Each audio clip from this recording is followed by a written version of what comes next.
Okay. Yep. So let me find my intro. Okay, so good morning, everybody, and a very warm welcome to this Explain Pain in the Clinic. My name is Joanna, and I am Director of Noi in Europe, and I'm joined this morning by Principal Noigroup teacher and my very good friend, Tim Beams. Morning. Good morning. Morning. Tim is an active clinician himself. He specialises in persistent and complex pain. And he is also co-founder of an organisation called Pub Scientifique, which is an online platform for clinicians to learn about all aspects of pain treatment and care from the world's leading experts and pain researchers. So, Tim, if we may well reference Le Pub during this session, so Tim will drop the link to the website in the chat, and if anybody wants to go and check that out, please do. They've got some really cool stuff coming up, and they also have a really good podcast, which is completely free, and they have some amazing guests. So I would urge you to go and check out the podcast.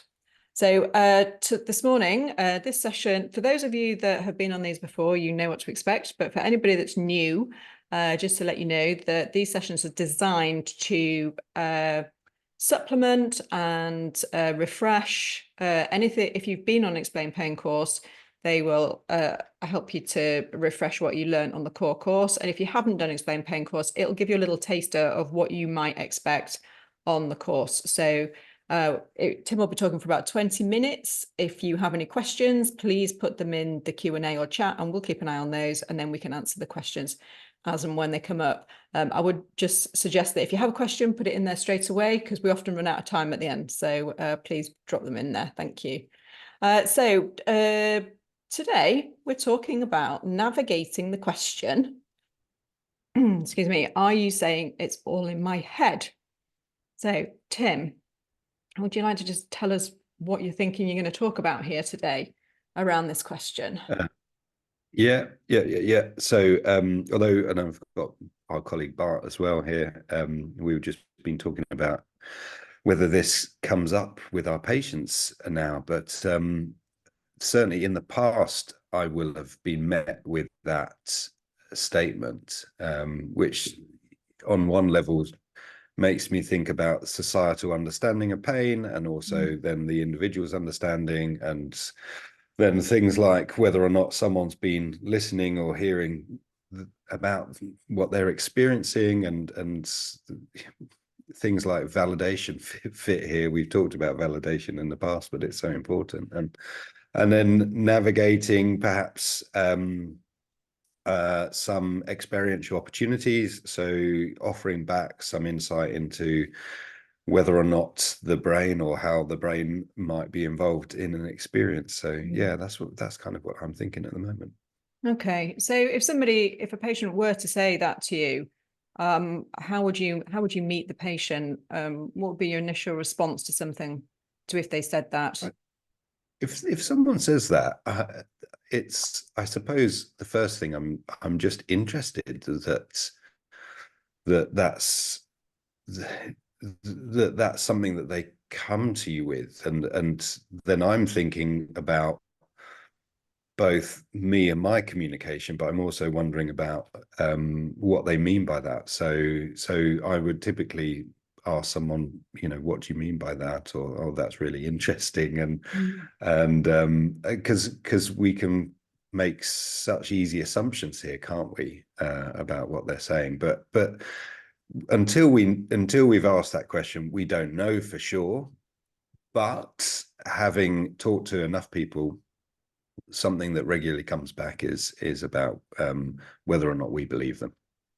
So that's something sort of within that statement is that person doesn't feel like they've been listened to, heard, believed, and if that is the case, then that's the starting point, isn't it? Finding a way to create that belief and to sit with their narrative. And we've spoken to pain advocates, haven't we, in the past, Joe? Gilletta Belton, for instance, and she's even written, I think, a really beautifully constructed paper about her experiences with healthcare professionals. And one of the sort of simple things that she puts out is to say, tell them you believe them. Tell people that you believe them, that their Mm. pain is real. They're not making it up.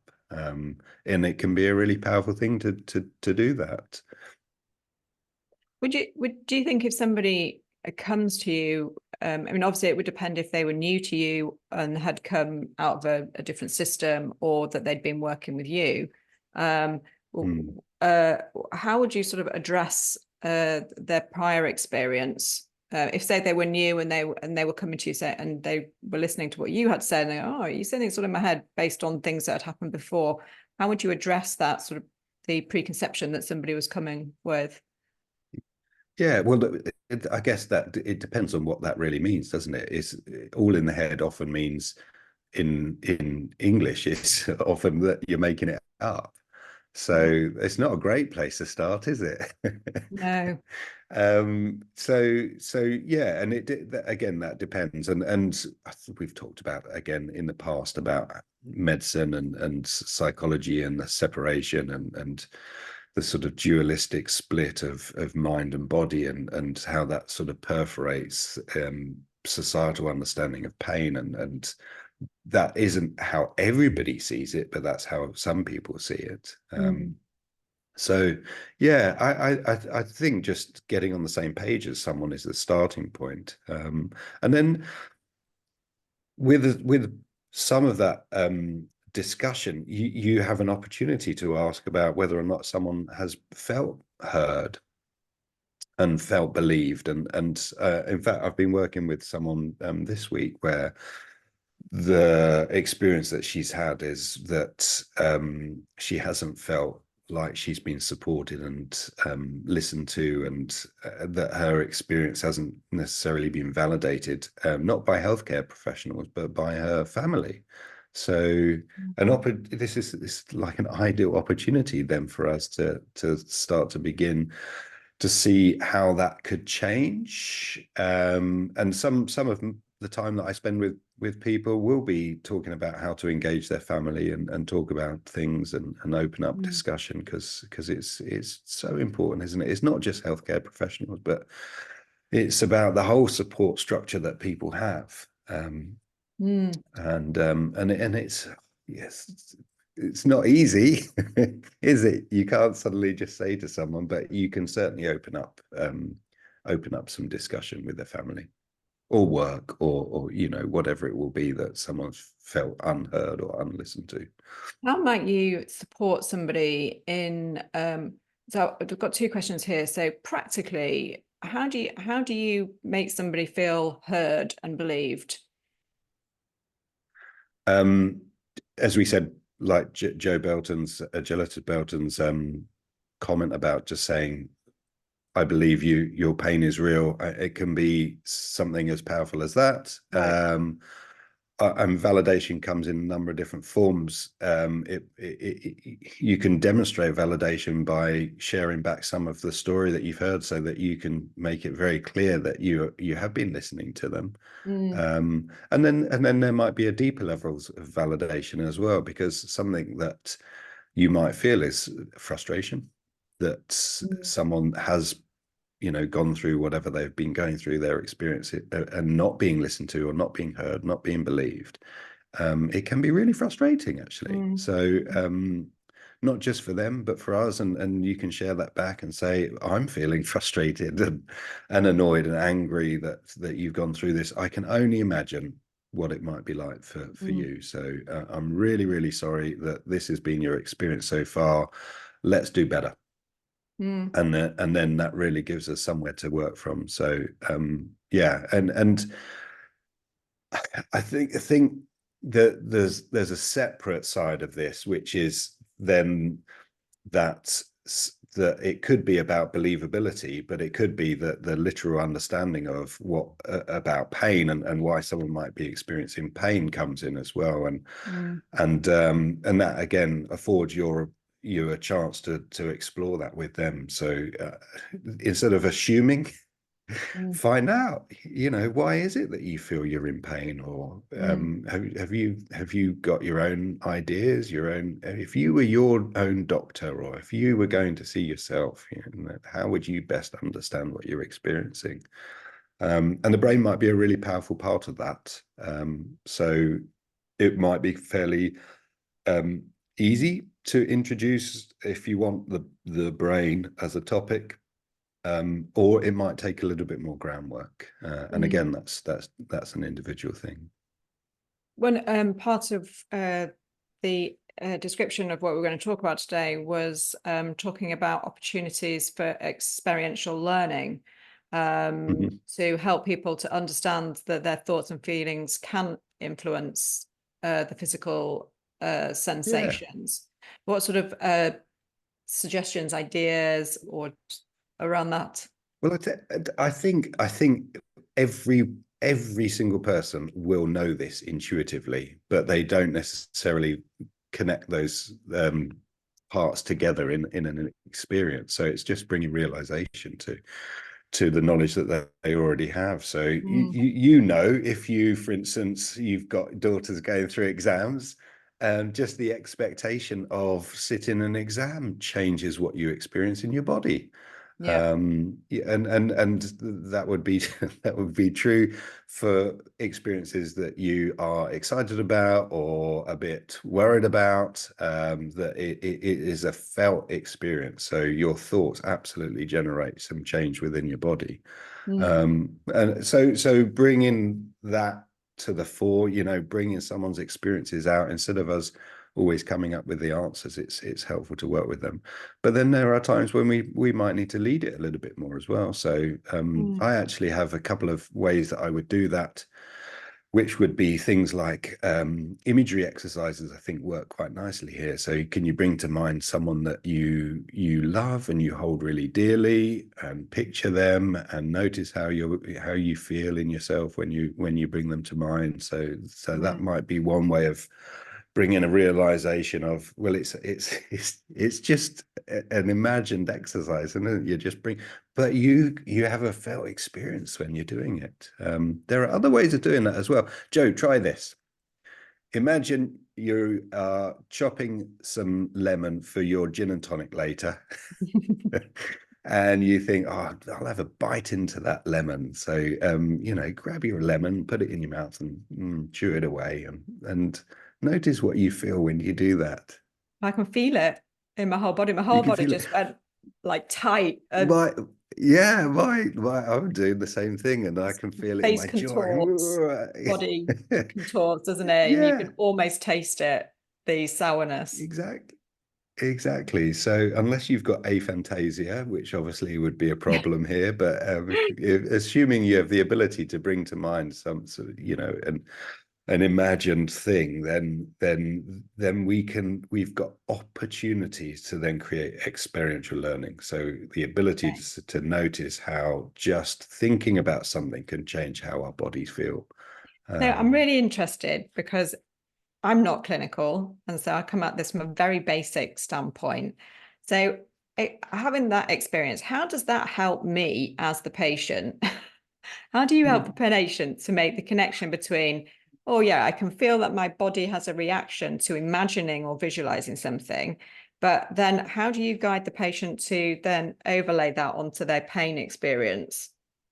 And that's a brilliant question, because one is just noticing how linked our body and our mind are, if you want, if we keep in that analogy going. And but it's about bringing it to their personal experience as well, and that can be challenging actually. Noticing how perhaps our emotional state might influence our pain, because Mm. often when we think about pain, or many people as they sort of rationalize pain experiences, they're trying to look for this direct link, aren't they? And it can be so much more subtle than that. So having an off day, being off color, being a bit stressed, all can affect how we feel. Mm. um, but it's not always um, obvious how you can sort of observe that in yourself. So as a healthcare practitioner, you're in a perfect place to just create a little bit of a gap. So the gap between that felt experience and noticing how you are in those moments as well. Mm. That's that, and that is an ongoing skill, isn't it, for all of us? Our Yeah. ability to be able to, in that moment. I mean, Joe, for instance, my journey yesterday was a little bit stressful at times, but in that moment when it was stressful, I didn't immediately have the skills to stop, step back, and notice how that stress was making me feel, even though it's something that I practice. And I'd like to say I did eventually, but it required a little bit of help as well. So So it seems I there's feel so like many that's opportunities, aren't there? Just in a day, any given day, there's so many opportunities for somebody to recognize that these very small things are impacting demonstrating the connection between the brain and the body. And there then is always as opportunities. Yeah. somebody, how do you help then and guide the patient to then use that information in Yeah. their recovery? Well, yeah, exactly. So I think creating awareness is the starting point, because you Yeah. can't just control your emotions, can you? I mean, I know. again, you can't just say cheer up and then that person's fine.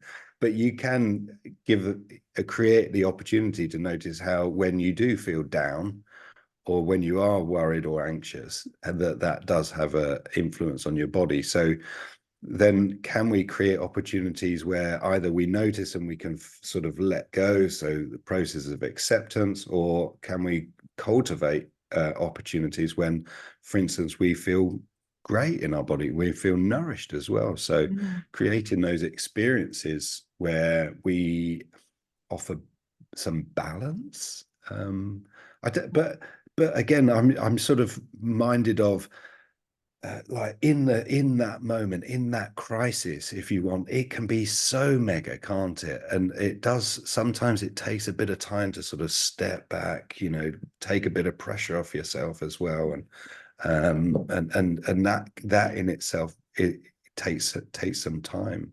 Mm. Again, so Joe, I'm sort of thinking about someone I've been working with over the last couple of weeks, but their ability, when things are just so mega, like in a flare up, it's a real challenge actually in that moment to be able to sort of offer the nourishing exercises. but Yeah. but but as that calms down, as they create that sort of that more better balance in how they're experiencing themselves, then there's an opportunity to put in place things that will help them into the future. Yeah, I see. I mean, changing your mindset is not something that happens overnight. It's something that you have to create opportunities for, and practice, and daily work as well. It's, it seems to me, I mean, tell me if I'm wrong, but that you're opening up the opportunity for belief in change Yeah. and that things can get better and that is that right? Yes. Well, that's how I would work. Yeah. For the patient, um, they uh, start to uh, believe it. and it's about giving evidence of that as well. Mm. So without evidence, why would you bother carrying on with Yeah. something? So you need some sort of success, don't you? You need to Yeah. then reward yourself when you experience those successes. Yeah. So That yeah, makes perfect if you sense. wake Like up in a the cycle of success. You prove you prove it can happen, and you keep proving it, and then that becomes stronger and more ingrained in you that there is possibility for change, and your belief then grows. yeah, and that, to begin with, often requires a bit of collaboration and support Yeah. comes in many different guises, but over time that person can build up the skills to be able to create that themselves as well. Yeah. I'm saying this, and this is an ongoing project for me. Is how do I cultivate the mindset that I want to cultivate? So my intention, my values, and how do I Mm. follow those? And it's about putting those pieces in place daily. It's creating that routine as well. Mm. Makes total We've done sense. this morning, actually, haven't Yeah.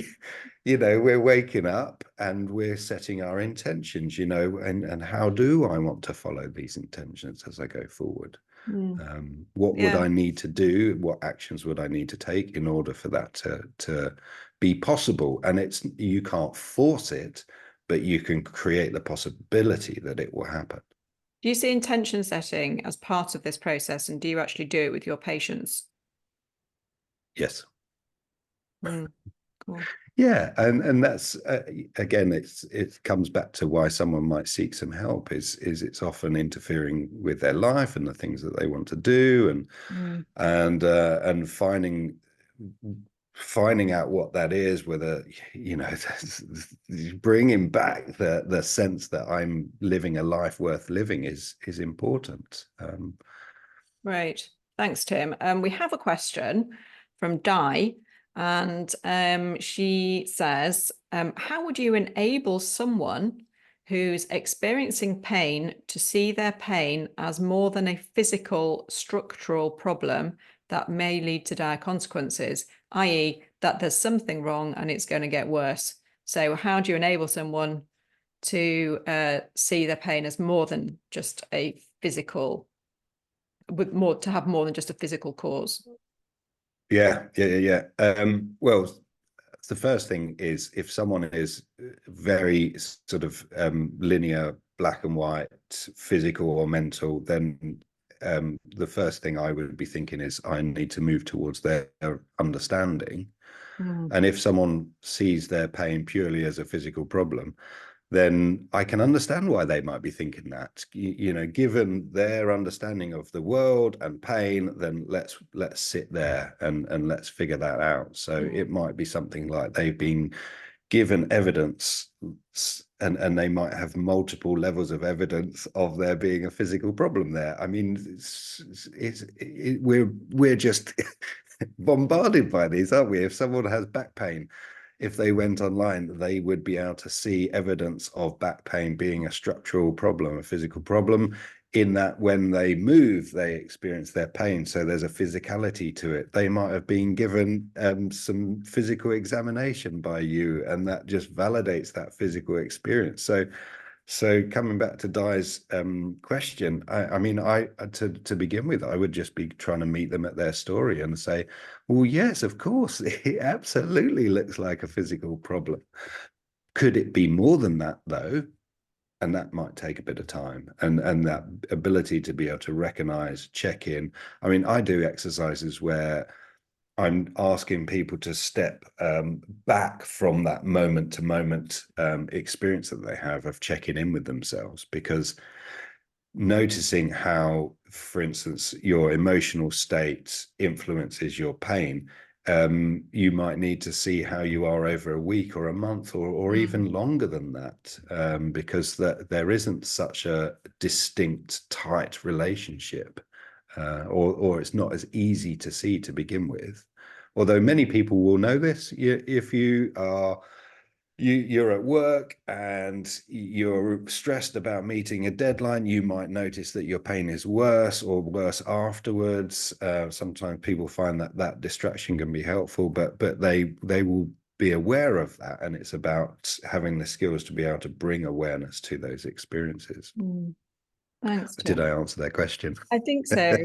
I was actually just I going to mean, say to I just Di, think so, like it's such a big topic, it's isn't the it? black and white, the right, the wrong, that is, that isn't. I mean, just step into their frame of thinking, try and understand it from their viewpoint, and what is the evidence there that's saying I've got a physical problem. So instead of dismissing it, sit with it, work with them.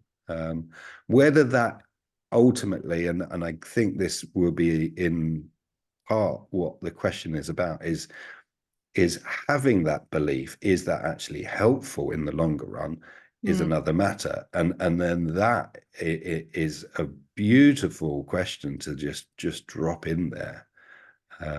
Yeah. So we, again, and we can bring back, just as we did the mindset problem, but we can bring evidence of times when they've had pain and perhaps there haven't been such a distinct physical problem.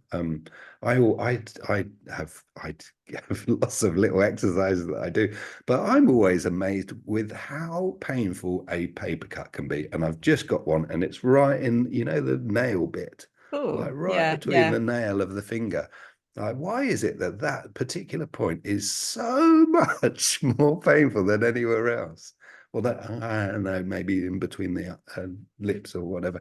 Perhaps you could give them an example of something like that, where you could say, "Oh, imagine getting a paper cut. Oh, what do you think if you got a paper cut just here in your mouth? Or yeah. would you be How happy to give painful would yourself a that paper be? cut?" Yeah, what would you expect from this? Same damage, perhaps a different experience. So there Yeah. might be little exercises that you could do that just introduce someone to their own experiences.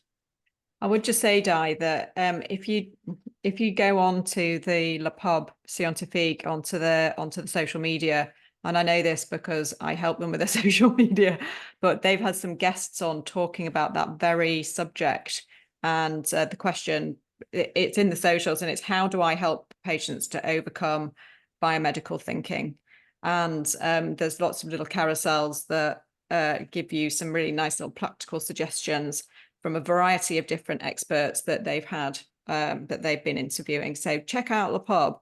It's got some very sort of practical, quick ideas about some of the common clinical challenges that people face. And then And I think you put it out there, but with my chats with Mike Stewart recently, he's got yeah, some very specific exercises that he uses. He uses one where he gets people to stare at their thumb for an magic indefinite period thumb. of time, and then notice what that experience is, and how it might change as well. So that's a skill. I mean, sitting in our bodies and noticing how our experience of ourselves, of our bodies, change over a period of time is a skill, Yeah. and that might also be able to give someone some strength and understanding about how tight that relationship of physical structural problem versus the pain might be. Mm. Yeah, I'd definitely recommend Le Pub for some quick ideas for some of that stuff. But then and Tim brought me nicely on really. The paper cut is something that you use in when you're doing the full Explain Pain course, isn't it, Tim? It's one of the examples that you use to demonstrate a whole sort of range of different things that clinicians need to understand to help their patients make sense of their pain. So what we've covered today is obviously just, like this amount compared to what Tim will cover in a course. And if you've done a course, which I know a lot of you have, I recognize a lot of the names here from people that have already done his Explain Pain course, then you'll know what we're talking about. And hopefully today's acted as a nice little refresher and, just reminded you about some of the things that you would have covered in a lot more depth. So if anybody hasn't done the course and they are interested, Tim has got summer school coming up, Beginning of and July, isn't it? yeah, Yeah. it starts on the 3rd of July. It is a fantastic way to do Explain Pain because it's a long form course. It's 8 weeks with Tim. You get the live session, 2-hour live sessions across. I think we're doing July and then a month off, and then back in September for this one.